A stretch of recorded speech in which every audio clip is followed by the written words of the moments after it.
This week's news that the Trump administration is ending temporary protected status for 200,000 migrants from El Salvador is also rattling nerves in neighboring Honduras. A decision on the fate of more than 50,000 Hondurans living in the United States under TPS is expected in July, and it could have severe social, economic and political consequences for the Central American nation. Experts say that as in El Salvador, the return of tens of thousands of people, plus, potentially, an untold number of their U.S. born children, threatens to exacerbate already grave problems like high rates of murders and other crime, political instability, widespread poverty and income inequality. The exit of so many compatriots from the United States would be a social bomb that will immediately explode in Honduras, analyst Raul Pineda Alvarado told the Associated Press. Perhaps most immediately, there would be a hit to remittances, which typically account for about 20% of the country's gross domestic product, though most of that is sent by Hondurans who would not be affected by cancellation of TPS. Billions of dollars sent home each year help households feed and clothe children, buy a car,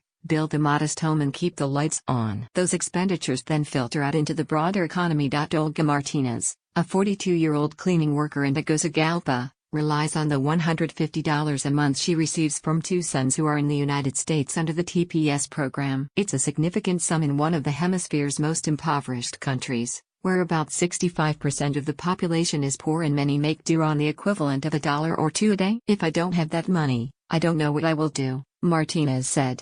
My life will be very hard because they will come and there is no work here. The U.S. made TPS available for Hondurans after Hurricane Mitch ravaged the country in 1998. Killing about 7,000 people and devastating the agricultural sector. The measure allows migrants to live and work in the United States legally. Like with other countries, it was by definition supposed to be temporary until conditions caused by the disaster improved back home. But over the years, successive U.S. administrations kept it in place, believing that other problems such as poverty, corruption and gang-driven violence would have made it difficult for the country to reabsorb those citizens. The Trump administration has made clear it is putting the emphasis back on the word temporary as it evaluates TPS, withdrawing it for some 60,000 Haitians and 5,000 Nicaraguans in November and now for the Salvadorans. Back in November it delayed a decision on Hondurans for 6 months, saying it needed more information. Homicide rates in Honduras and El Salvador have fallen significantly in the last year, though both are still among the highest in the world. Street gangs known as Maris are ubiquitous and prey on small business owners and families through extortion. For both nations the violence is still at epidemic levels,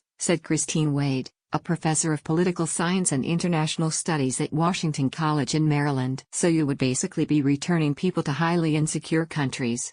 Pineda said a flood of returning TPS recipients, in addition to migrants without legal status being deported under a more aggressive U.S. immigration stance, threatens to swell the ranks of the UN and underemployed, aggravating economic inequality and producing high levels of ungovernability. Honduras is already in the throes of political instability following a disputed November election in which President Juan Orlando Hernandez won a new term and his opponent alleged fraud. At least 17 people died last month in protests over the vote.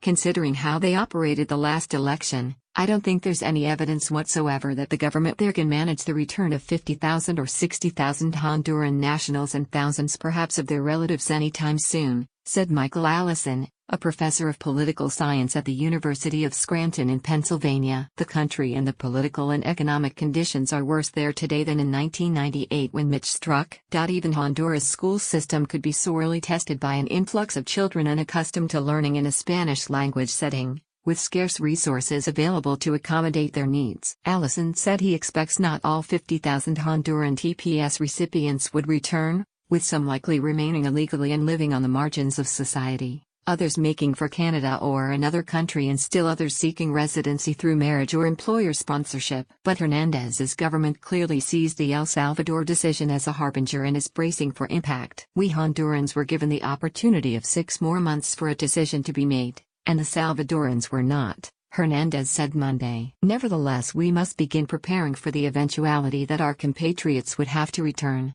We must think about how we open the doors to them and how they can bring their goods and resources free of taxes to restart a life with greater facilities in Honduras, he added. Like the Salvadorans covered by TPS, who were given a grace period through September 2019 before they must leave the United States, Honduras is now hoping for broader immigration legislation that could include relief for TPS recipients. Hernandez said his government is aggressively lobbying the Trump administration and U.S. lawmakers. It is the U.S. Congress that is the key piece for the 56,690 Honduran TPS recipients, since they will decide how to enter into an immigration policy that would benefit Hondurans, said Marlon Tabora, the country's ambassador to Washington. On Wednesday, U.S. Representative Mike Kaufman, a Colorado Republican, introduced a bill that would end TPS while granting permanent residency to qualified enrollees of the program. It's also possible that Honduras could win another 18-month extension out of political considerations. Unlike El Salvador, whose president comes from a party that evolved from a former leftist guerrilla front and that has a long history of opposition to U.S. influence, the conservative Hernandez is seen as a reliable U.S. ally. Last month Honduras was one of just 9 countries to vote against a UN resolution condemning Washington's decision to move its embassy in Israel to Jerusalem. If Hernandez were to make a similar decision to move its own embassy, as neighboring Guatemala has already done, it could curry further favor with the Trump administration. If you're looking at it rationally in terms of policy, you'd have to end TPS for Hondurans if you're going to end it for Salvadorans, Wade said. If they don't, it's going to look like a total quid pro quo situation.